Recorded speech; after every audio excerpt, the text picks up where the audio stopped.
Mari kita mulai dengan kita menghafalkan bersama-sama doa Rabbana yang ada pada surat Ali Imran ayat 191. Rabbana ma khalaqta hada batila subhanaka fakina adzabannar. Sudah hafal doanya? Mari kita ulangi lagi. Rabbana, terus ma khalaqta hada batila subhanaka fakina adzabannar. Ini merupakan surat Ali Imran 191. Dan mari kita melanjutkan apa yang terkandung pada ayat ini supaya menghadirkan hati kita di dalam kita berdoa. Kita betul-betul memiliki ilmu pada setiap untaian doa yang kita ucapkan ketika kita mengatakan Rabbana ma khalaqta hadza batila subhanaka fakina adzabannar. Kita tentunya memahami pada poin yang pertama yang telah kita sampaikan pada pekan lalu, bahwasanya surat Ali Imran 191 memberi arti kepada kita bahwasanya mengeksekusi keimanan, merealisasikan keimanan itu adalah bagaimana ketika kita senantiasa melihat setiap ciptaan Allah dikembalikan kepada penciptanya. Kita tidak boleh menjadi sekuler di dalam kehidupan kita ketika kita hanya melihat Allah pada saat kita beribadah, pada saat kita memasuki bulan Ramadan, ataupun ketika kita melakukan umrah ataupun haji. Adapun selain itu kita tidak melihat Allah. Ulul albab, orang yang pintar lagi mereka merenung dan mengambil inti, merekalah orang yang paling mampu menangkap setiap proses penciptaan alam yang Allah berikan pada kehidupan kita ketika dunia ini dijadikan panggung kita berjalan dan menjalani kehidupan. Maka sesungguhnya tidak ada proses penciptaan kecuali kembalinya kepada Allah. Apa yang tercipta, apa yang berubah, apa yang menjadi musibah, semuanya itu kembali kepada Allah. Sehingga orang yang beriman itu simpel. Tidak ada satu kejadian kecuali dia mengembalikan itu sebagai bentuk muhasabah dan evaluasi dirinya dengan Allah. Ketika dia melihat gempa, dia tidak hanya melihat gempa itu gesekan lempeng bumi, tapi melihat bagaimana Allah menggesekkan lempeng bumi yang terjadi kepada kehidupan sampai menimbulkan korban. Ketika terjadi tsunami, maka dia tidak hanya melihat itu sebagai fenomena alam, tetapi dia melihat kenapa ada letupan di dasar lautan sampai menimbulkan gelombang yang besar, dan gelombang ini sampai menyapu pada daratan. Semua itu menjadikan dia mengembalikan semuanya kembali kepada Allah. Rasulullah merupakan manusia paling sempurna di dalam prosesnya. Beliau ketika mengkaitkan seluruh peristiwa yang terjadi pada kehidupan alam semesta ini dikembalikan semuanya kembali kepada Allah. Maka tidaklah beliau melihat angin kecuali beliau ketika melihat angin, anginnya agak keras sedikit kecuali beliau berdoa, Allahumma inni as'aluka khairaha wa khaira ma fiha wa a'udzubika min syarriha wa syarri ma fiha. Ya Allah, sesungguhnya aku meminta kebaikan dari angin ini dan kebaikan yang ada pada kandungan angin ini. Dan aku berlindung dari keburukan angin ini dan keburukan apapun yang dikandung di dalamnya. Sampai melihat angin pun beliau kembalikan itu kepada Allah. Melihat mendung, sebagaimana di dalam surat Al-Ahqaf 24. Falamma ra'ahu aridum mustaqbila awdiyatihim qalu hadza aridum mumtirna bal huwa mastajaltum bih. Ketika beliau melihat mendung, maka beliau itu melihat mendung dari kacamata keimanan. Bahwasanya jangan-jangan mendung ini merupakan adab yang Allah segerakan menimpa kepada kehidupan manusia. Sampai akhirnya Rasulullah kalau melihat mendung dalam kondisi gelisah. Ini loh yang menjadi salah satu materi yang hari ini tidak sering kita realisasikan pada kehidupan. Kita banyak sekali masyarakat yang sudah terkena sindrom sekulerisme.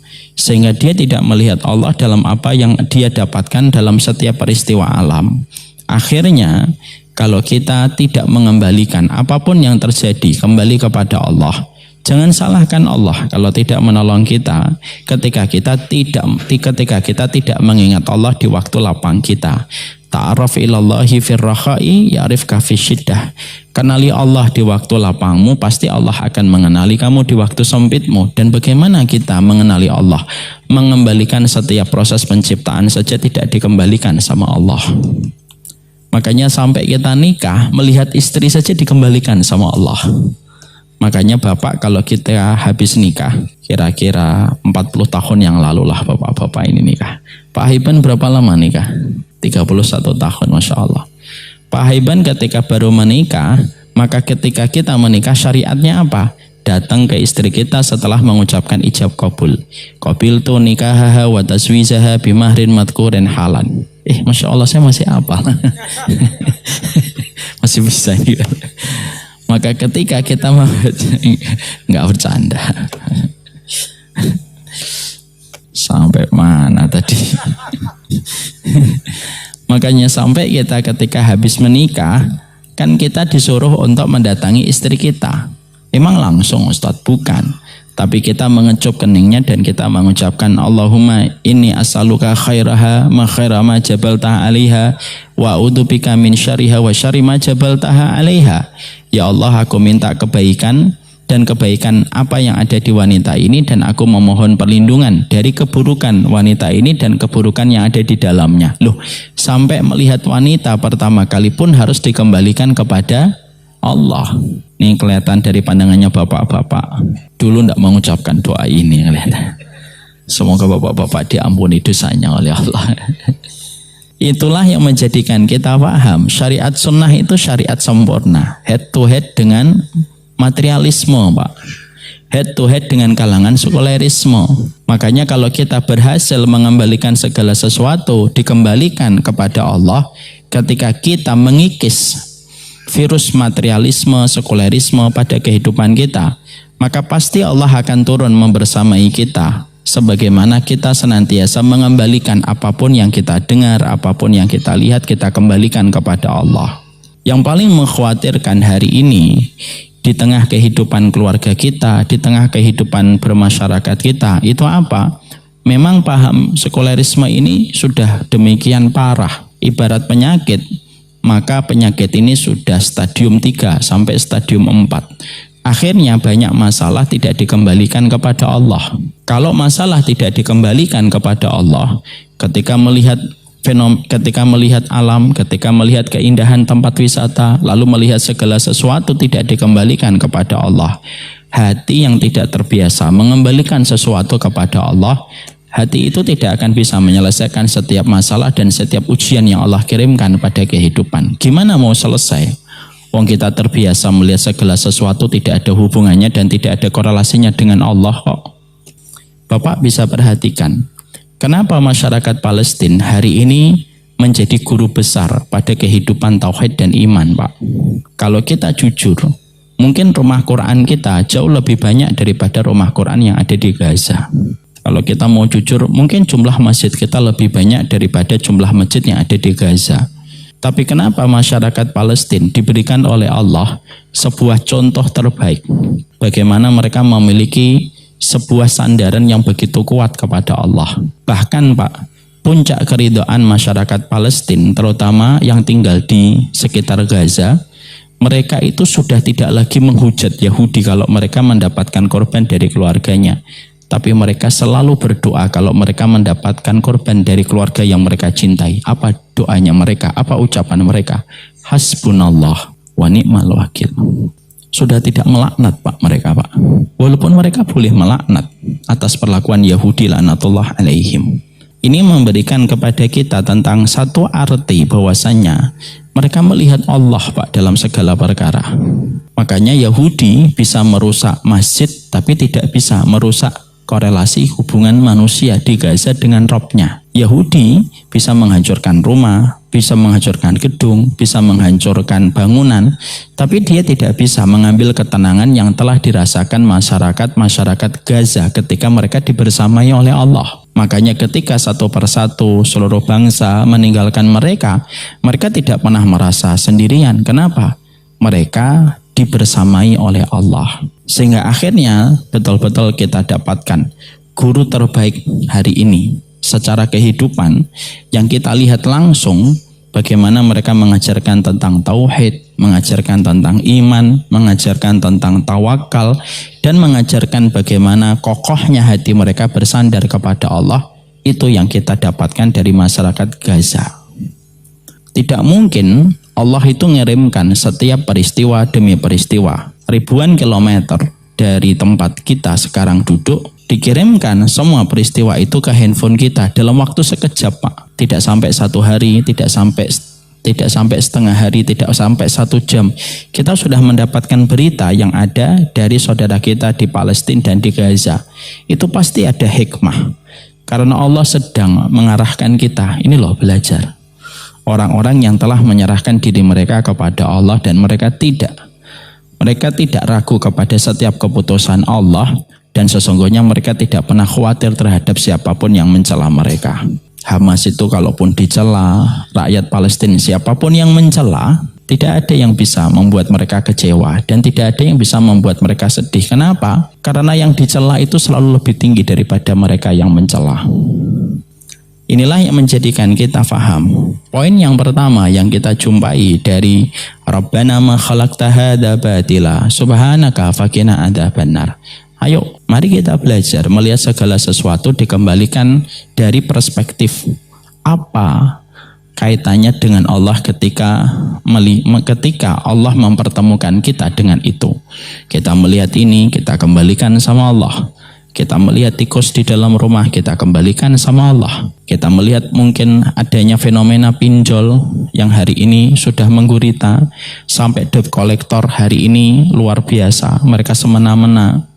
Itu pasti ada sesuatu yang terjadi yang harus kita evaluasi, lalu kita kembalikan semua itu hanya kembali kepada Allah. Kalau enggak, maka sesungguhnya Rabbana ma khalaqta hadza batila itu hanya ayat yang kita baca untuk kita dapatkan pahala, tapi tidak pernah kita berikan nyawa pada ayat itu dan tidak pernah hadir ayat itu pada kehidupan kita.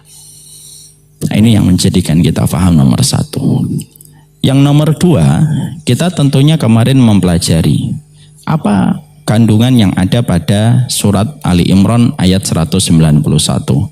Ini merupakan satu ayat yang sangat indah, satu ayat yang menjadikan Rasulullah Shallallahu Alaihi Wasallam beliau berdiri, beliau tidur di rumahnya Aisyah, beliau ketika akan istirahat, beliau bangun untuk salat malam, beliau meneteskan air mata, beliau ketika berzikir meneteskan air mata, ketika beliau tidur kembali, beliau meneteskan air mata, sampai akhirnya ketika Rasulullah pada malam itu berjumpa dengan Bilal, beliau pun menangis kembali.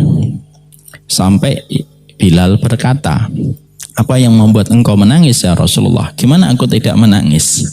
Karena sesungguhnya baru saja turun kepadaku satu ayat yang begitu indah. Rabbana ma khalaqta hadza batila subhanaka faqina adzabannar. Bapak, Ibu harus paham. Surat Ali Imran 191 sampai ayat yang ke-200 itu merupakan satu surat, itu 10 ayat yang disunahkan untuk kita baca ketika kita bangun tidur.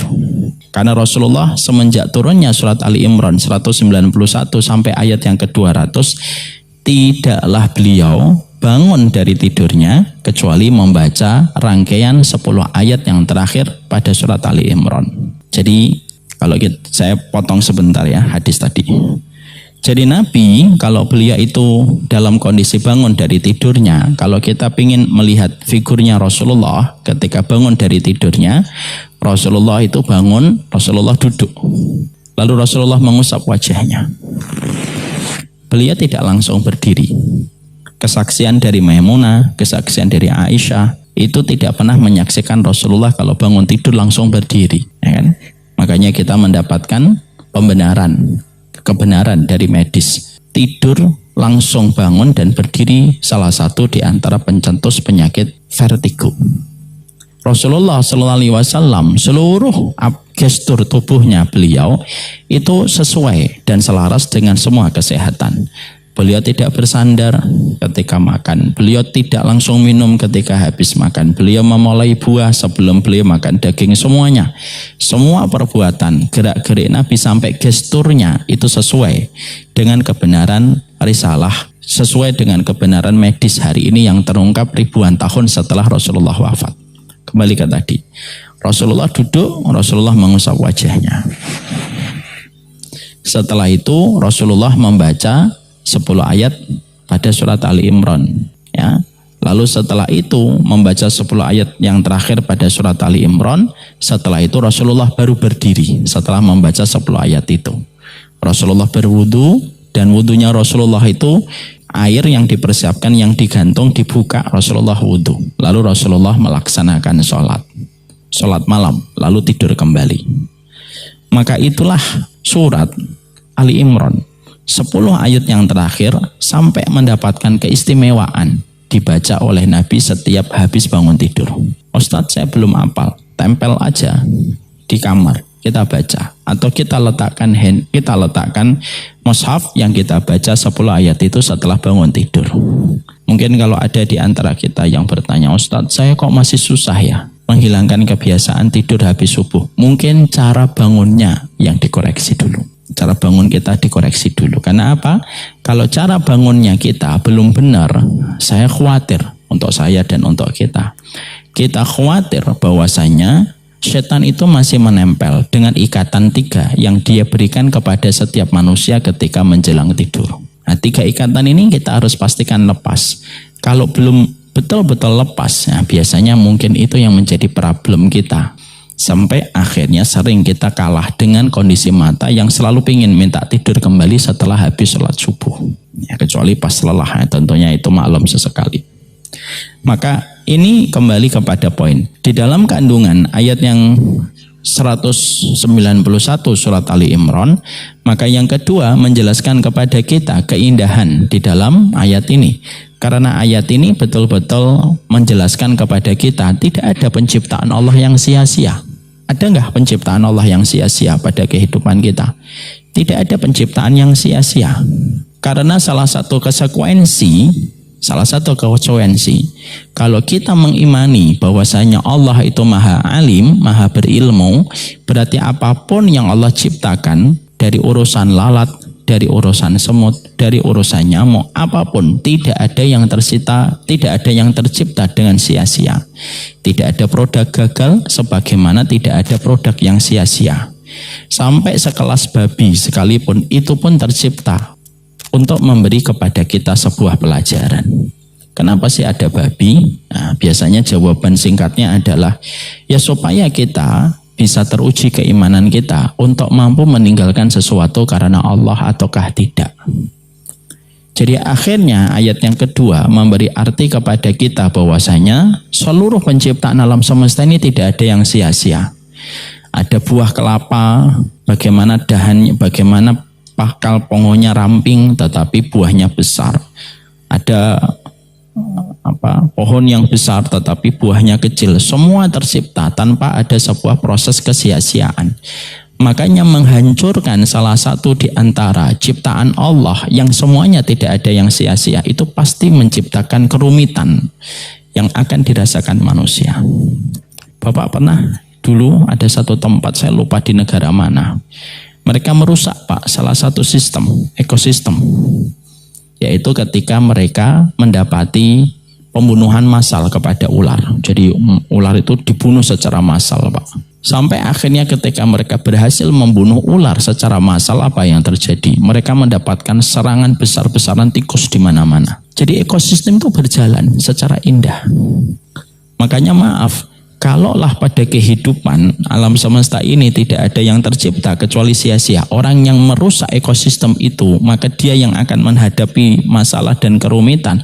Sama dengan tubuh kita itu tidak ada yang sia-sia. Makanya itulah yang menjadikan kita paham kenapa mengubah ciptaan Allah pada fisik kita disebut dosa besar. Karena memang tidak ada yang sia-sia pada proses manusia. Allah itu tidak mungkin memberikan kepada kita produk gagal, produk yang tidak ada fungsinya, itu tidak mungkin Pak. Makanya akhirnya merubah ciptaan Allah itu termasuk salah satu di antara dosa besar. Kenapa? Ya karena kamu merusak sesuatu yang sebenarnya ada fungsinya pada segala sesuatu. Ya, semua itu ada fungsinya Pak. Merusak salah satu di antaranya itu merusak bagaimana kebaikan hidup kita. Sama kayak kita merusak ekosistem. Udah merusak ekosistem itu kita sendiri yang kerepotan. Maka inilah yang menjadikan kita paham nomor 2. Apa kandungan pada ayat ini? Berarti kita yakin, seyakin-yakinnya bahwasanya tidak ada yang sia-sia di dalam setiap produknya Allah. Yang ketiga, para ulama, maka sesungguhnya ketika kita bicara tentang masalah produknya Allah, maka setidaknya di dalam kitab Madarijus Salikin diterangkan Allah itu sempurna di dalam 3 hal. Sempurna di dalam sifat, Allah itu sempurna sifatnya, Pak. Tidak ada yang aib pada sifatnya Allah. Sempurna di dalam takdirnya dan sempurna di dalam syariatnya. Maka kita bicara nomor 2, untuk nomor 3. Sama, sesungguhnya pada kehidupan kita mendapati bahwasanya syariat Allah itu sempurna. Sama pula takdir Allah itu juga sempurna dan tidak ada yang sia-sia. Kalau kita mendapati babi, tikus, ular, tidak ada yang sia-sia, maka aula itu lebih prioritas. Takdir Allah juga tidak ada yang sia-sia. Karena apa? Karena penciptaan semua alam semesta ini tidak ada yang sia-sia. Maka sesungguhnya yang lebih tidak sia-sia itu takdir. Jadi alam itu dijadikan oleh Allah contoh. Ini loh, kalau alam ini saja tidak ada yang sia-sia, kamu merusak salah satu ekosistem pada alam yang aku ciptakan, kamu yang kerepotan, maka sesungguhnya sama takdir Allah itu pun sempurna dan tidak ada yang sia-sia dalam takdirnya Allah. Ya, makanya kita mendapatkan dan kita menjumpai Allah tidak mungkin memberikan produk cacat pada kehidupan manusia, karena produk cacat itu hanya dilahirkan dari zat yang cacat, yang melahirkan produk cacat. Tidak ada produk cacat. Makanya maaf ya, ada di antara bapak dan ibu mendapatkan titipan anak berkebutuhan khusus, Down syndrome, cerebral palsy kayak kedua kakak saya. Itu bukan produk cacat.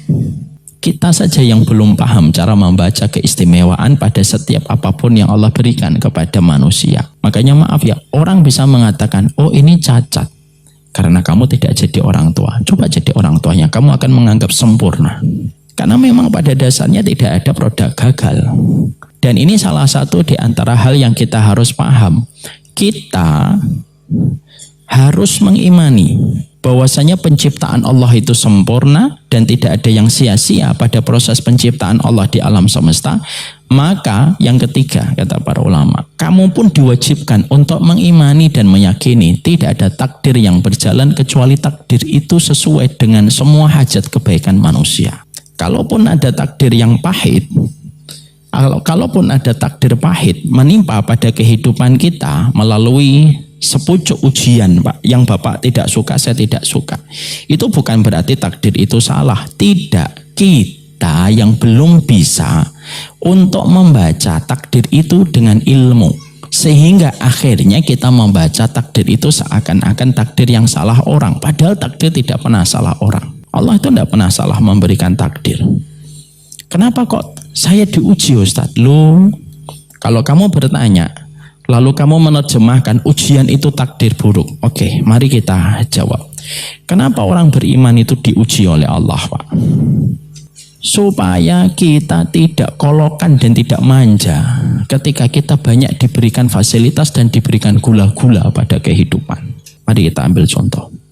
Bapak dan Ibu sering tidak, Pak Haiban, sering nggak kita mendapati ada anak dikasih fasilitas jor-joran semenjak kecil, dikasih privilege yang luar biasa. Biasanya ketika gede mandiri atau manja? Manja. Kolokan atau tidak kolokan? Kolokan, Pak. Akhirnya tidak bisa mandiri.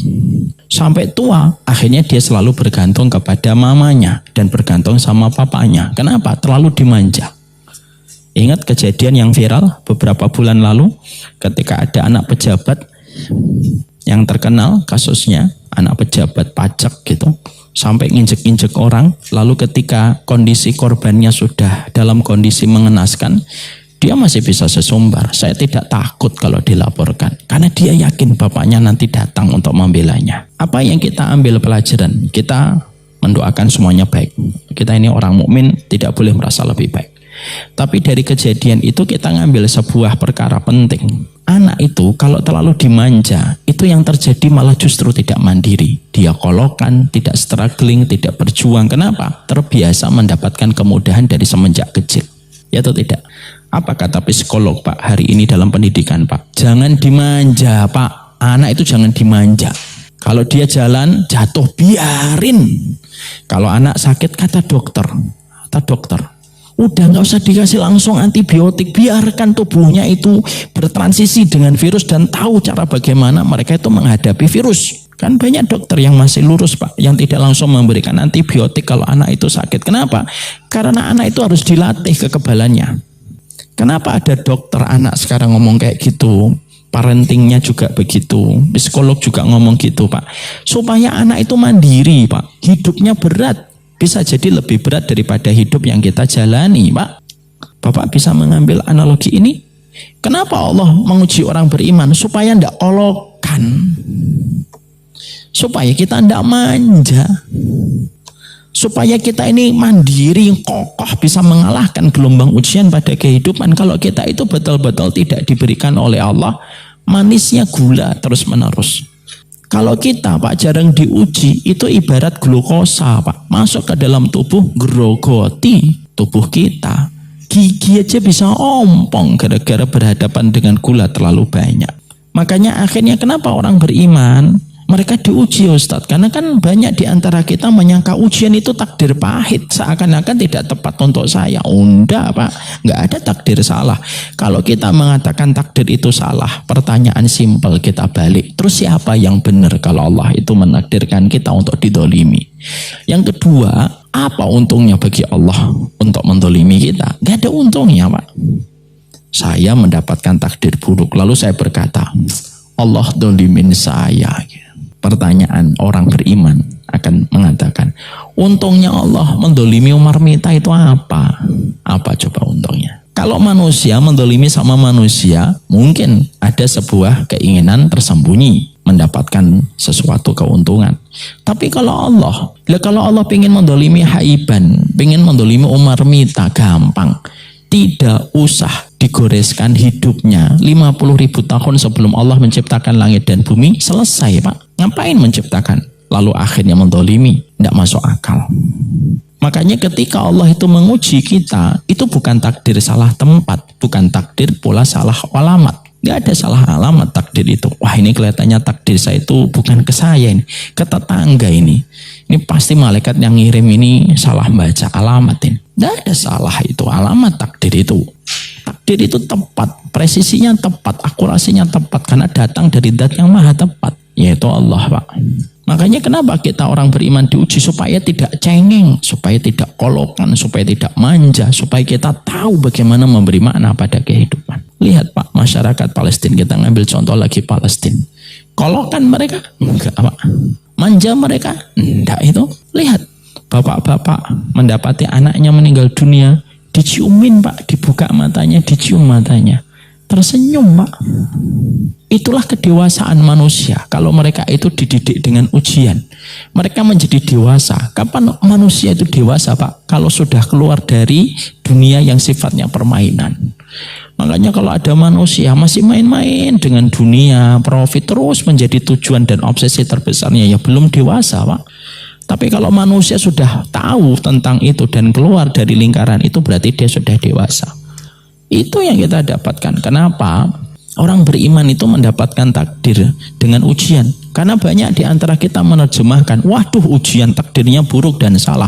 Enggak ada yang salah dalam takdir Allah. Supaya kita tidak kolokan Pak. Yang kedua, kenapa Allah memberikan kepada kita takdir buruk, takdir pahit, yang sering diterjemahkan sebagian orang. Takdir buruk itu merupakan produk yang gagal gitu. Yang kedua, Allah mengirimkan kepada kita ujian itu apa? Supaya kita ringan menyikapi dunia Pak. Karena apa? Karena sesungguhnya supaya kita tidak gandrung kepada dunia. Coba kalau kita tidak ada ujian Pak. Bapak sekali nikah, anaknya banyak, semuanya sehat, lucu-lucu. Bapak sekali kerja, kaya raya, semua didapat. Langsung nyalon jadi presiden 10 kali jabatan gitu. Tidak ada satupun yang menghujat Bapak. Semuanya pro sama Bapak misalkan. Kalau semua kehidupan kita dimudahkan, kira-kira kita benci nggak sama kematian? Benci. Lo jangan mati ya Allah, enak banget hidup di dunia itu. Jangan matilah ya Allah. Coba, kita dikirim oleh Allah ujian itu apa? Supaya kita sadar, ada alarm. Saya menyadari Pak, alarm pertama saya itu kapan? Ibu ketika wafat. Itu alarm. Ya Allah, sudah beda banget ya dunia setelah memasukkan jasad orang tua kita ke dalam kubur. Akhirnya kita tahu, oh ujian itu bukan produk takdir yang gagal. Ujian itu merupakan caranya Allah supaya kita tidak gandrung dan jatuh cinta kepada urusan dunia. Karena kalau sudah gandrung dengan urusan dunia, susah kita melakukan ketaatan. Makanya Rustum pernah bertanya, kenapa kita tidak menang lawan sahabat Muhammad? Gimana kita mau menang Rustum? Yang kita hadapi itu kaum yang mencintai kematian sebagaimana kita mencintai kehidupan. Karena apa? Guncangan demi guncangan itu menjadikan mereka menjadi kokoh Pak. Akhirnya mereka melihat mati itu ya hidup, kehidupan kan. Bukan hanya orang tua Pak. Sampai anak-anak pun ngomong gitu. Gak takut Israel? Enggak. Nanti kalau mati, enak mati ketemu saudara-saudara yang sudah wafat duluan. Coba, itu omongan polos anak 7 tahun Pak. Saya pengen ketemu nanti bapak ibu saya. Loh, seindah itu nggak direkayasa Pak. Dan itu tidak ada proses adegan yang dibuat-buat. Ayo nanti ngomong gini ya. 3, 2, 1, action. Nggak ada. Makanya akhirnya tidak ada produk Allah yang gagal yang terjadi pada kehidupan kita. Karena apa? Allah itu indah. Indah ciptaannya, indah pula takdirnya Pak. Dan tidak boleh dipisah-pisah dong. Kamu mencintai keindahan alam, tapi kamu tidak mencintai takdirnya Allah, itu pincang kamu.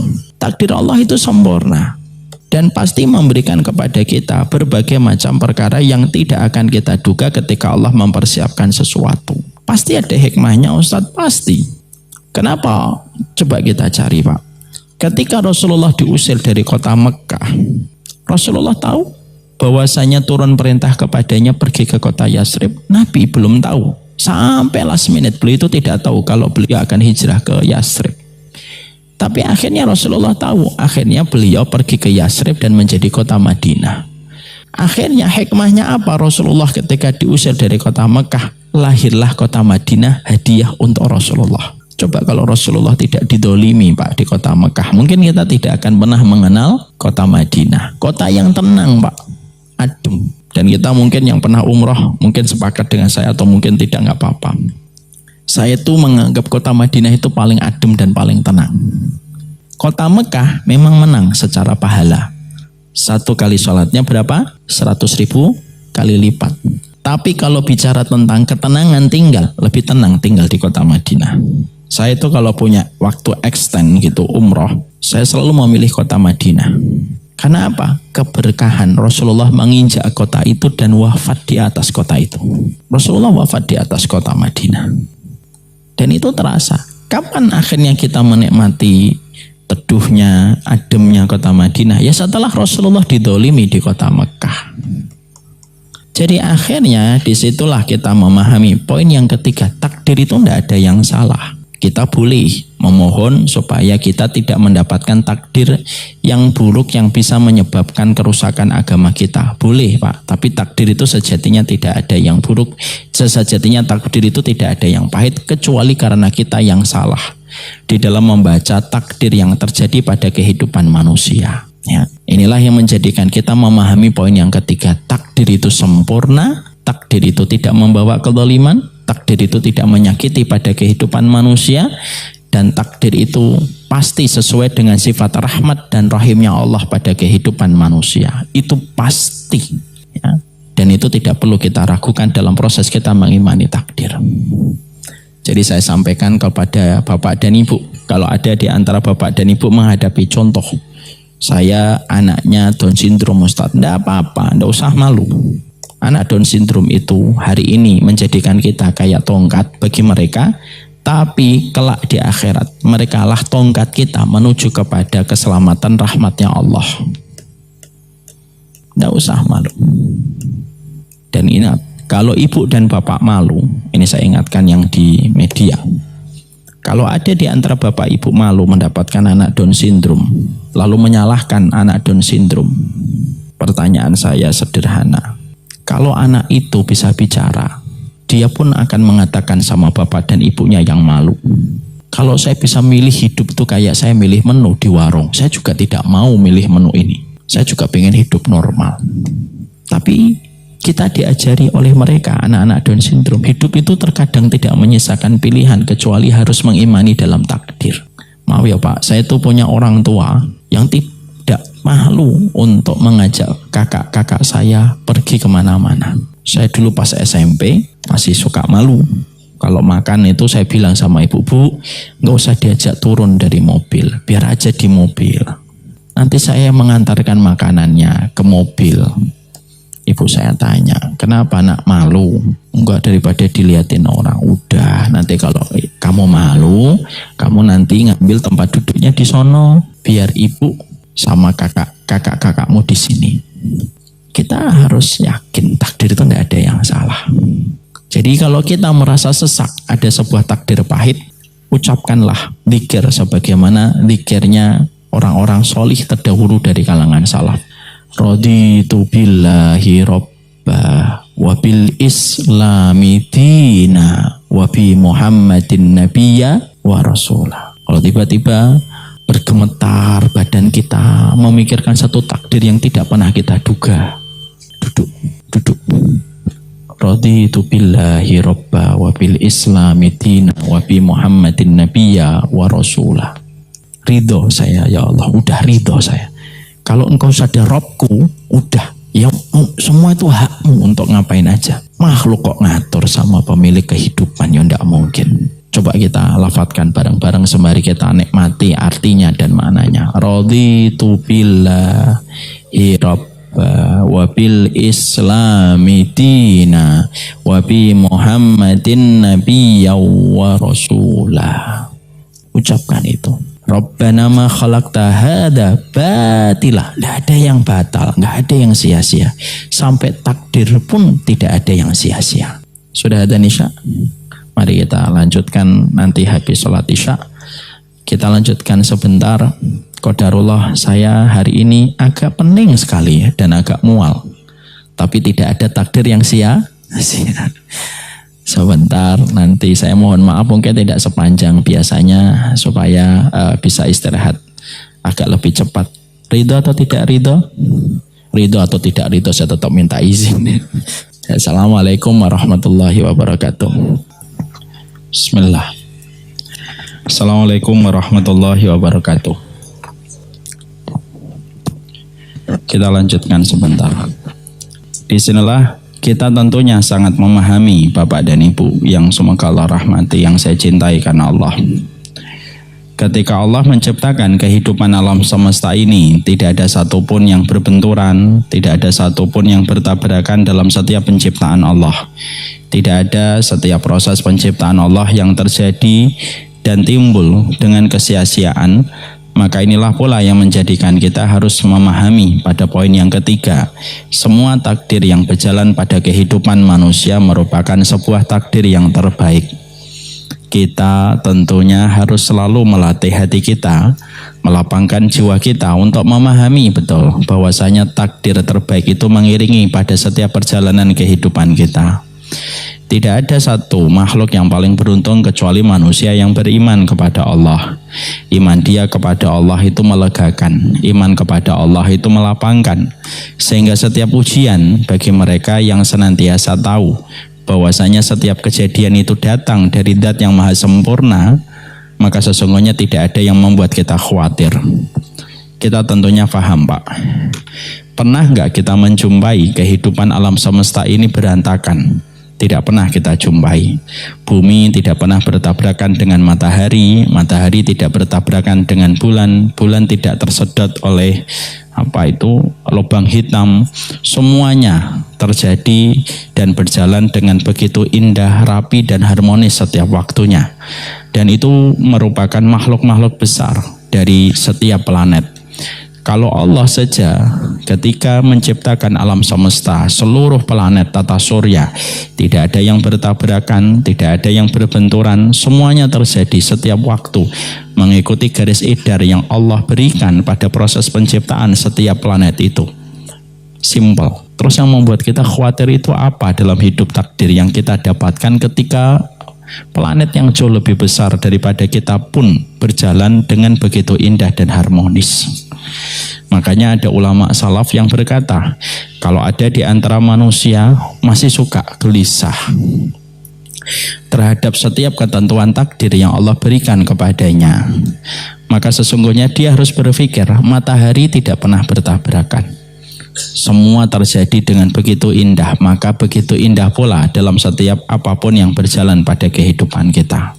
Dan itulah salah satu perkara yang hari ini terkadang tidak kita sadari. Banyak orang sholat tapi belum tentu mengimani takdir. Banyak orang melakukan haji dan umrah tapi belum tentu dia bisa membaca setiap takdir dengan kacamata keridhaan dan husnudzon dia kepada Rabb-nya. Dan ini menjadi masalah dalam hidup tauhid. Ini menjadi masalah dalam akidah dan tauhid manusia. Makanya ketika kita membaca Rabbana ma khalaqta hadza batila, maka yang tidak sia-sia itu bukan hanya alam. Proses penciptaan kita sampai proses takdir yang Allah berikan pun tidak akan berjalan sia-sia. Ada sebuah tulisan indah dari ilmu yang disampaikan oleh Imam Ibnu Qayyim. Kalau ada manusia menghadapi takdir yang berat, sebuah takdir yang pahit yang berjalan pada hidupnya, maka dia memerlukan 6 kacamata untuk membaca setiap takdir itu, supaya takdir itu tetap lapang dia hadapi dan dia dapatkan. Apa 6 kacamata yang harus kita sikapi ketika kita menghadapi sebuah takdir yang buruk? Karena kita ini butuh persiapan segala sesuatu. Kalau dulu kita menghadapi COVID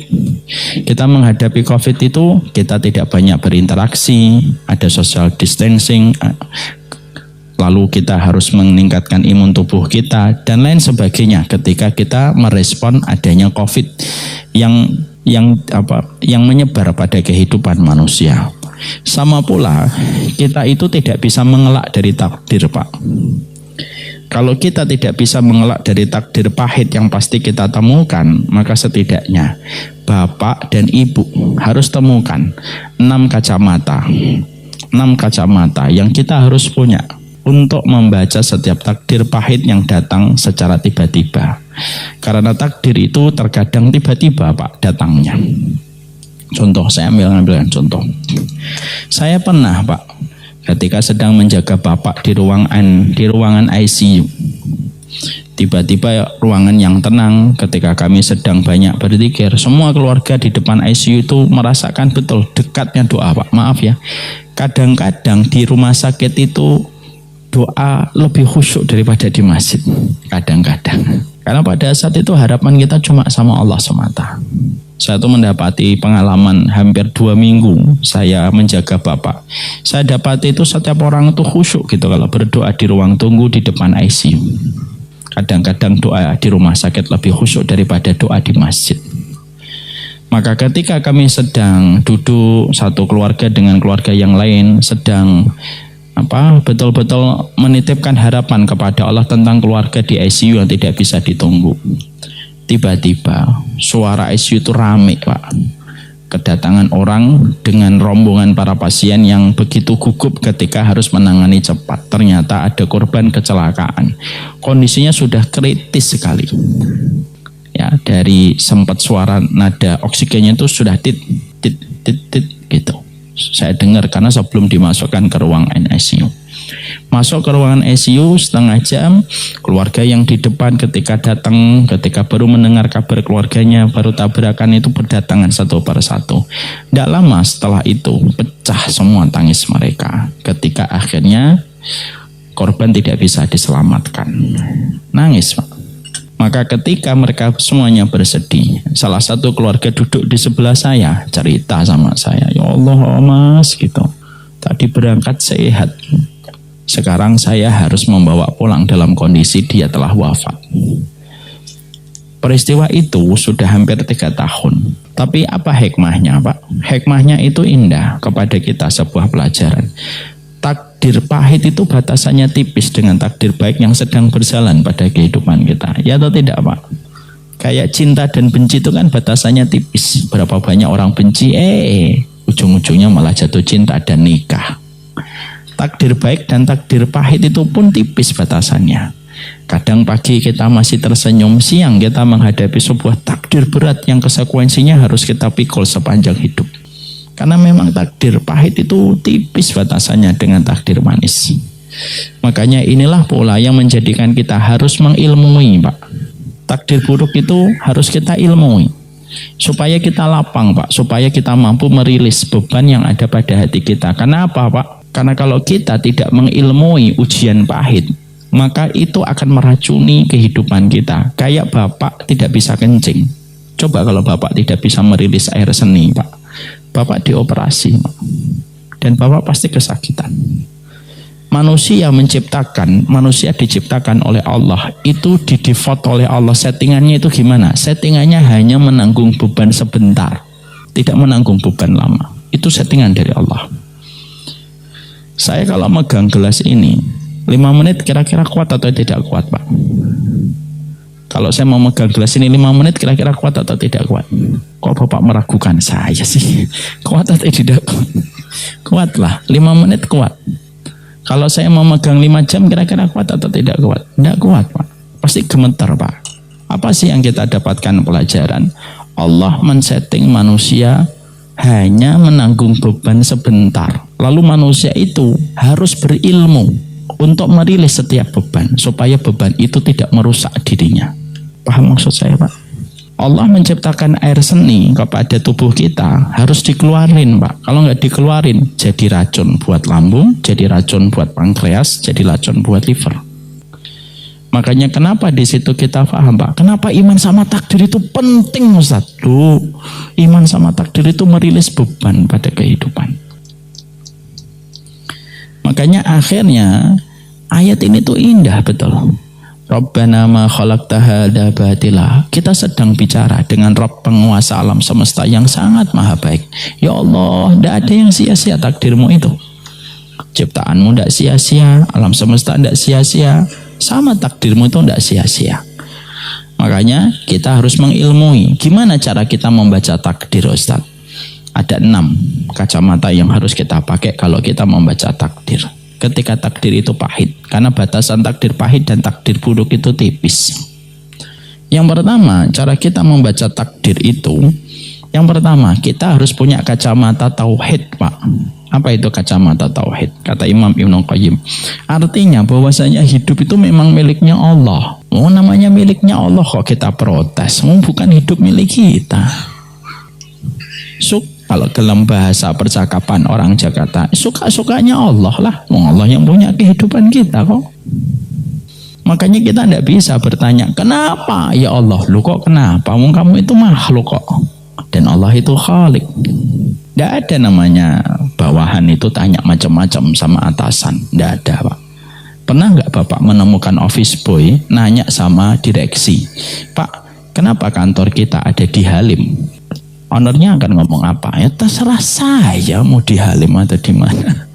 Ngapain kamu tanya-tanya tentang kantor saya ada di mana? Kamu mau ikut kerja? Kalau nggak mau nggak apa-apa, Pak.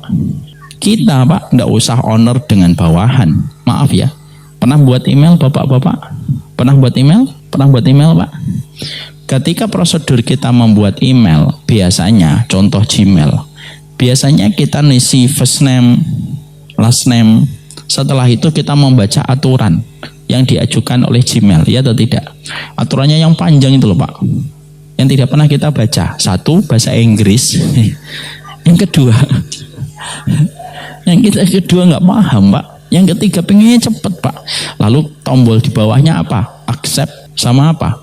Decline. Kira-kira ketika kita pengen mendapatkan email Gmail, lalu kita membaca seluruh peraturannya, misalkan kita gabut gitu ya, nggak ada kerjaan, dibaca satu-satu, ditranslate, terus kita ngomong, waduh, poin nomor 5 saya nggak setuju, Terus kita nelpon Gmail yang kantornya di Singapura. Pak, Gmail kah ini? Ya Gmail. This is Gmail office? Yes, this is Gmail office. Biasanya si perempuan Pak yang jawab. I want talk about something. Yes, please. Gitu. Maka kita ngomong di peraturan email kamu, poin yang kelima saya tidak setuju. Kira-kira apa yang dikatakan oleh kantor besar Gmail Pak? Ya kalau tidak setuju ya tidak apa-apa. Cari provider email lainnya. Selesai Pak. Sudah ya. Acing inafir ditutup. Loh, kalau kita buat email saja kita harus patuh sama aturan yang dibuat oleh Gmail. Oh hidup kok nggak mau ngikutin aturan Allah. Dan tauhid kita di mana? Itu yang pertama kata Imam Ibnu Qayyim. Suka-sukanya Allah lah. Maka sesungguhnya yang pertama adalah kacamata tauhid. Yang kedua, kacamatanya adalah kacamata kasih sayang. Bahwasanya ujian itu merupakan kasih sayang dari Allah. Karena apa? Tidak ada satu zat yang paling mencintai kita kecuali Allah Pak. Dan kita harus yakin itu harga pokok yang tidak bisa ditawar pada keimanan. Harus yakin kamu disayang sama Allah. Kenapa kita suka rewel? Kita ini suka rewel karena kita tidak paham maksudnya Allah ketika memberikan itu untuk menunjukkan kasih sayang Allah untuk kita Pak. Kayak anak kecil itu kalau dilarang rewel atau tidak rewel Pak? Rewel atau tidak? Rewel. Kenapa anak kecil kalau dilarang itu rewel? Karena tidak paham. Contoh, jam 9, jam setengah 10 ada permen coklat. Kita tahu nih, ini kalau dimakan sugar rush. Nanti dia nggak bisa tidur. Diambil itu permen oleh sang bapak. Jangan nak, besok aja pagi. Kalau habis sekolah, Abi kasih. Anak kira-kira akan senyum nggak Pak? Oh Masya Allah Abi itu pengertian banget. Besok jangan lupa ya Bi, habis sekolah ya. Nggak mungkin Pak. Anak pasti menggunakan senjatanya. Apa itu? Tantrum, nangis, rewel. Kenapa? Karena apa yang akan dinikmati diambil. Kalau ada manusia ketika diberikan takdir, kok dia marah-marah, persis anak kecil Pak, rewel. Karena apa? Ilmunya dari akal yang cuma sejempol menghadapi ilmunya Allah yang tiada batas, timur dan barat, utara dan selatan, tidak ada batas akhirnya. Sama atau tidak sama? Ya enggak sama. Tapi kita harus yakin kita itu disayang sama Allah. Itu basic, nggak bisa ditawar. Makanya ini kan kalau bapak anak-anak punya anak itu sudah ditanamkan tauhid itu dari kecil. Kalau saya ngomong, Basam tidak ada yang paling sayang sama Basam, sama Ja'far kecuali Allah. Saya itu lebih senang pelajaran tauhid daripada sekedar menghafal Pak. Menghafal nanti bisa. Bapaknya menghafal baru usia 18 tahun kok baru menghafal Quran. Tapi yang paling penting itu basic akidahnya, akhlak. Yang kedua, kacamata kasih sayang itu penting untuk dia pahami. Ya, kalau dia tidak memahami ini, kalau manusia tidak memahami ini susah Pak nanti membaca takdir. Harus kacamata kasih sayang. Oh sayang Allah, tidak jadi ngasih itu pasti ada rasa sayang. Karena apa? Kita sering bodoh karena akal kita terbatas. Akal kita tuh cuma segini Pak. Berapa sih kekuatan masanya akal? Otak itu saya tidak tahu. Yang paham biologi pasti bisa menjawab. Kekuatan masanya otak itu berapa? Menghadapi ilmunya Allah, ya tidak bisa nyambung kok. Makanya kalau ada orang orientalis Pak, atau orang-orang ya apa itu? Ada orang-orang yang sering sombong-sombong itu loh Pak. Orang-orang apa itu? Orientalis yang suka mengagungkan akal rasionalis itu. Mereka sering berkata, kalau ada hikmah, kalau ada syariat, kalau tidak masuk akal bagi kami tolak. Saya ngomong, lu tamu itu seberapa? Kok kamu maksa Allah itu harus paham, dipahami sama engkau? Ya enggak bisa lah, kita sesama manusia aja sering enggak paham kok. Kita sama manusia itu sering enggak paham Pak. Kalau kita memiliki latar pendidikan yang berbeda. Bapak latar pendidikannya apa? Apa? SMA. Latar pendidikan yang Bapak kuasai apa? Teknik. Saya nggak nguasain teknik. Kalau beliau ngomong teknik, saya nggak paham Pak. Kalau kita sesama manusia aja kadang-kadang kita nggak nyambung. Loh apalagi kita dengan Allah. Semuanya harus nyambung gitu, masuk akal dan logis untuk kita. Ya nggak bisa dong. Saya tidak bisa memahami secara logika kenapa ujian ini terjadi pada saya. Karena semua itu tidak bisa dilogika semuanya. Sudahlah, imani kamu itu disayang sama Allah, selesai. Dan itu basic. Maaf ya Pak, saya pernah ngajar Pak di Batan, udah lama banget. Ada ilmuwan yang saya tanya, Pak gimana sih kok bisa bom nuklir itu dahsyat, bisa menghancurkan satu kota dalam waktu sekejap. Padahal kalau pakai palu sama cangkul itu mungkin sampai puluhan tahun dah hancur-hancur semuanya. Oh itu begini Ustaz, begini. Saya 5 menit puyeng kepala saya. Udah Pak, nggak usah dilanjutin. Nggak bidang saya Pak, nggak sidang saya. Artinya kita sesama manusia aja kadang-kadang latar pendidikan yang berbeda aja tidak paham. Makanya kita yang kedua, kalau membaca takdir itu harus paham konsep kasih sayangnya Allah. Yang ketiga, kacamata yang ketiga membaca takdir apa? Sudah tauhid, kasih sayang. Yang ketiga ibadah. Ya memang ibadah, dan Allah itu mengajari kita ibadah itu dengan ujian. Makanya sampai pusingnya kita, mualnya kita itu kan semuanya ibadah. Sampai tertancapnya duri ibadah, sedihnya kita pun ibadah, sehingga akhirnya oh ini ibadah saya. Walaupun terkadang saya dihadapkan kepada satu pilihan berat, ketika pilihan itu perih dan pilihan itu pahit, tidak apa-apa, itu ibadah. Itulah mahalnya Islam Pak, bisa menjadikan kesedihan kita itu menjadi pahala di akhirat. Sedih banget ya Pak kalau kita tidak muslim itu. Kenapa? Kesedihan kita, keperihan kita tidak pernah jadi pahala. Karena apa? Mesin pengubah kebaikan menjadi panen di akhirat tidak ada. Kenapa? Syahadat itu mesin pengubah kebaikan menjadi sesuatu yang dimanfaatkan di akhirat. Makanya ketiga kacamatanya apa? Kacamata yaitu adalah kacamata tadi apa? Ibadah Pak. Ada yang Allah uji itu dengan banyak ujian, tapi akhirnya dia menjadi ahlul bala, ahlul musibah yang nanti mendapatkan surga. Kacamata yang keempat apa? Kacamata hikmah Pak. Semua itu terjadi dengan satu alasan yang jelas. Semuanya terkonsep by design yang detail oleh Allah.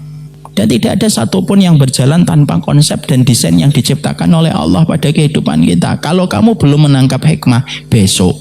Kalau belum ketemu hikmah besok, lusa. Kalau belum ketemu hikmahnya lusa, pekan depan. Kalau belum ketemu pekan depan, mungkin tahun depan. Tapi pasti ada.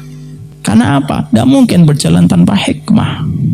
Proses ketika adanya mendung di langit, itu semuanya terjadi dengan hikmah. Adanya lebah ketika mengambil putih, semua terjadi dengan hikmah. Maka semua yang terjadi pada kehidupan kita pun tidak lepas dari hikmah. Demi Allah, hikmah itu terbaik. Dan Allah tidak mungkin menggelar kehidupan manusia tanpa Allah menitipkan kepada setiap pagelaran episode manusia tanpa hikmah. Mustahil itu terjadi. Kenapa? Karena salah satu konsekuensi sifat hakimnya Allah itu hikmah selalu ada dalam setiap peristiwa. Ada satu kisah seorang syekh besar menceritakan di YouTube. Ada seorang ikhwan gagal melamar satu akhwat. Sudah melamar akhwat, gagal menikahi, tinggal 3 hari Pak, tiba-tiba diputus secara sepihak Pak oleh gimana itu rasanya? Rasanya gimana Ustaz? Ya saya nggak tahu, maaf saya belum pernah kayak gitu. Rasanya porak-poranda. Sampai akhirnya beliau bertanya kenapa dia menggagalkan secara sepihak. Last minute terjadi. Sampai akhirnya dia mencoba untuk berdamai dengan perasaan di hatinya. Tapi terus dia merasa kehilangan gitu. Dan dia menganggap akhwat itu baik. Kok tiba-tiba bisa gitu berubah itu? Kenapa? Sampai akhirnya tidak lama setelah itu akhwat itu menerima pinangan dan khitbah dari seorang laki-laki. Oh tambah hancur Pak. Loh nikah dia sama ikhwan lain. Bukan bertindak Ustadz. Maaf Pak, kejadiannya di Saudi bukan di Indonesia. Maka akhirnya dia nikah sama ikhwan lain. Setelah menikah berjalan agak lama gitu, barulah terungkap hikmahnya Pak. Tiba-tiba dia mendengar dari kerabat dari wanita ini terdiagnosa menderita penyakit berat Pak. rontok rambutnya dan lain sebagainya, dan dia tidak bisa melahirkan keturunan sampai akhirnya kondisi yang kritis. Barulah sang ikhwan itu tahu, oh ini hikmahnya. Allah tidak takdirkan saya untuknya, karena mungkin kalau saya bersamanya saya tidak akan kuat memikul beban ujian yang dia rasakan. Allah hadirkan laki-laki yang jauh lebih baik daripada saya, yang bersabar merawat wanita itu yang mungkin saya tidak akan bisa sabar merawatnya. Hikmah itu ketemu kok, tidak mungkin tidak ketemu. Cuma kata Imam Ibnu Qayyim, kenapa kita gagal menangkap hikmah, Ustadz? Kita gagal menangkap hikmah itu karena hati kita, kaca-kacanya itu sudah buram dengan dosa. Akhirnya kaca hati yang buram dengan dosa tidak bisa memantulkan hikmah yang kita temukan dalam setiap peristiwa. Akhirnya apa? Marah-marah, depresi, menyalahkan dan lain sebagainya. Ya kan? Kemarin tuh Pak, saya ngisi tablik di Bandung. Ada salah satu anak muda cerita, dia baru saja keluar dari rumah sakit jiwa. Yang menarik adalah dia berkata, salah satu yang membuat saya bisa keluar dari rumah sakit jiwa itu apa, Ustadz? Saya menonton seriesnya Ustadz, The Homeland of Salihin. Lalu di dalam part itu saya mendapati part-part yang Ustadz sampaikan tentang masalah keridhaan. Akhirnya saya dalamin perkataan itu. Lalu akhirnya sekarang beliau masuk ke ITB, Pak. Hikmah itu pasti ada kok. Tidak mungkin tidak ada. Ini saya kisahkan kisah kecil Pak, remeh, tapi tidak apa-apalah, moga-moga jadi bermanfaat. Saya itu udah lama Pak, hampir 10 tahun yang lalu. Pernah mau ngajar di bandara. Saya naik bis Damri Pak. Karena kalau naik mobil kan terlalu jauh. Saya naik bis Damri. Qadarullah ketika sampai ke pangkalan bis Damri, ada bis yang sudah mau keluar. Waktu saya sudah mepet Pak. Sudah jam 10. Itu waktu yang tepat untuk naik bis. Supaya sampai sebelum duhur. Ini kisah nyata. Qadarullah bis yang mau keluar itu saya turun dari ojek. Saat itu belum ada Gojek gitu. Saya turun dari ojek, saya langsung, Pak saya mau naik Pak gitu. Tidak bisa Mas, tolong Pak saya ngajar di bandara. Ya tetap tidak bisa, kamu berdiri sudah penuh. Tidak apa-apa saya berdiri, saya ikhlas. Tidak bisa, nanti kalau berdiri kami yang ditegur, karena tidak boleh ada yang berdiri di bis Damri. Saya melas-melas, Pak ayolah Pak supaya saya nggak telat. Tidak bisa, ikut aja belakang. Mau kok ikut belakang saya harus nunggu 15-30 menit Pak. Udah nggak apa-apa, tunggu aja. Makanya agak berangkat lebih pagi. Ya sudahlah, saya nggak bisa maksa kan. Saya bukan preman bertato, buka atau enggak gitu. Saya bukan preman bertato. Lalu akhirnya bis itu jalan. Saya naik bis berikutnya Pak, ya memang harus nunggu sampai sekitar 15-30 menit. Saya tungguin gitu. Saya karena pertama yang naik, ya saya naiknya di bawah di belakang sopir. Naik itu akhirnya 20 menit sampai 30 menit bis itu baru berjalan setelah agak penuh. Ketika lagi berjalan masuk ke Bekasi Barat. Masuk ke Bekasi Barat menuju ke tol dalam kota. Tiba-tiba pun Nokia yang belum poliponik Pak, masih monoponik. Tahu yang monoponik? Saat itu 10 tahun yang lalu. Handphonenya yang kecil itu di loudspeaker sama dia. Jangan lewat dalam kota ya. Saat itu belum ada aplikasi map yang kita sering pakai sekarang. Kamu jangan lewat dalam kota, banting aja lewat Tanjung Priok. Nanti lewat pisah itu kan, dari dalam kota kan ada yang Tanjung Priok Pak, ada yang dalam kota, ada yang Tanjung Priok. Dalam kota ada kecelakaan, macetnya panjang. Udah lewat aja Tanjung Priok. Oke, siap. Makasih ya. Ya, matikan handphone. Saya tuh madeg gitu. Saya mencoba apakah itu bis yang di depan gitu. Lewat Pak, lewat Tanjung Priok akhirnya. Masya Allah Pak, lewat Tanjung Priok lancar selancar-lancarnya. Ya. Gasnya direm, gasnya dipolin, remnya diblongin ya itu. Terus jalan kencang banget itu. Loh sampai akhirnya kami sampai bandara Pak, sebelum duhur Pak. Masya Allah itu. Saya iseng-iseng tanya gitu, Pak tadi yang nelpon Bapak siapa? Bis yang di depan tadi loh, yang sebelum masnya naik ada kan bis yang baru keluar, ya itu bis, itu masih terkena macet itu di dalam kota. Kadang-kadang kisah-kisah gitu sering nggak kita dapatkan Pak pada kehidupan kita? Sering Pak. Contoh saya yang pendosa saja ada, apalagi Bapak yang lebih soleh dari saya. Ya kan? Artinya hikmah itu pasti ada. Cuma manusia itu suka terburu-buru, pengennya hikmah itu langsung. Nggak bisa langsung lah. Nggak bisa langsung. Hikmah itu harus ditunggu dalam kondisi ridho. Karena apa? Kok tidak langsung dikasih hikmah, Ustadz? Sesuatu yang terlalu instan itu pasti tidak baik. Wong kita makan instan, makanan junk food aja baik atau tidak baik? Tidak baik, Mak. Makanan-makanan instan yang ada di restoran yang hari ini sedang diboikot itu terkategori makanan junk food. Kenapa? Yang cepat itu biasanya ngerusak. Karena Allah itu ciptakan semua kehidupan ini tuh ada proses yang harus dinikmatin. Kenapa kok hikmah tidak langsung ketemu sekarang, Ustadz? Tidak bisa kayak gitu. Nggak ada nikmatnya nanti kita menunggu sampai hikmah itu turun. Yang berikutnya, kacamata berikutnya itu apa? Kacamata tadi nomor berapa? 4 ya. Yang kelima, kacamata apa yang kita dapatkan kalau kita membaca setiap takdir buruk? Kacamata pujian, bahwasanya kita tetap memuji kepada Allah. Karena apa? Allah itu memang berhak dipuji dalam setiap hal. Dan yang keenam, kacamata keadilan. Apa itu kacamata keadilan? Tidak mungkin Allah itu tidak adil.